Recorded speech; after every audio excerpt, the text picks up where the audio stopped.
বিরোধীদের বাড়ি ঘরের পর এবার হামলার শিকার খোদ সরকারি ভবন। রাতের আধারে অঙ্গনওয়াড়ি সেন্টার সহ প্রাথমিক স্বাস্থ্য কেন্দ্রে হামলা চালায় দুষ্কৃতিকারীরা। ঘটনা মঙ্গলবার রাতে বিশালগড় থানাধীন তেবাড়িয়া এলাকায়। জানা গেছে, তেবাড়িয়ার 2 নং অঙ্গনওয়াড়ি সেন্টার এবং রঘুনাথপুর প্রাথমিক স্বাস্থ্য কেন্দ্র এই দুটি সরকারি ভবন একই সাথে অবস্থিত। মঙ্গলবার রাতের কোনো এক সময় এই দুটি সরকারি প্রতিষ্ঠানের বাউন্ডারিতে আক্রমণ চালায় দুষ্কৃতিকারীরা। বাউন্ডারি সহ গেট ভেঙে ফেলা হয়েছে প্রতিষ্ঠান দুটির। বুধবার সকালে অঙ্গনওয়াড়ি কর্মী লক্ষ্মীবালা দেবনাথ সেন্টারে গিয়ে ঘটনাটি প্রত্যক্ষ করে এবং পরবর্তী সময় স্বাস্থ্যকেন্দ্রের এমপিডব্লিউ কর্মী অপূর্ব রায়ও ঘটনাটি দেখে বিশালগড় থানায় গিয়ে অভিযোগ দায়ের করে। অভিযোগ হাতে নিয়ে বিশালগড় থানার পুলিশ ঘটনাস্থলে ছুটে যায়। এ ধরনের ঘটনা আগে ওই এলাকায় আর হয়নি বলে জানিয়েছে স্বাস্থ্য কেন্দ্র ও অঙ্গনওয়াড়ি সেন্টারের কর্মীরা। আমি সকালবেলা স্কুলে আয়া দিই আমার গেটটার ভেঙে রাখছে, বাউন্ডারি ভেঙে রাখছে।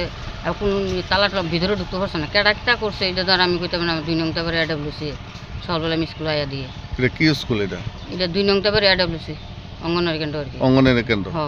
কি দেখছেন আয়া দি গেটটা ভাঙিয়া রয়েছে, তারপরে গেটটা ব্লক করে রাখছে, তারপর বাউন্ডারিটা বেহাটা করে দিয়ে রাখছে। এটা আমি দেখছি। তারপরে আমি পিএসসি জানাইলাম। হ্যাঁ, পুলিশ আইছে না। কি মনে হয় কে করতে পারে? দুষ্কৃতীরা করছে, আমি তো আর দেখছি না কেডা করছে না করছে। আমি এত সকালবেলায় দেখছি, স্কুল খুলতাম। কালকে কেমন আছিল?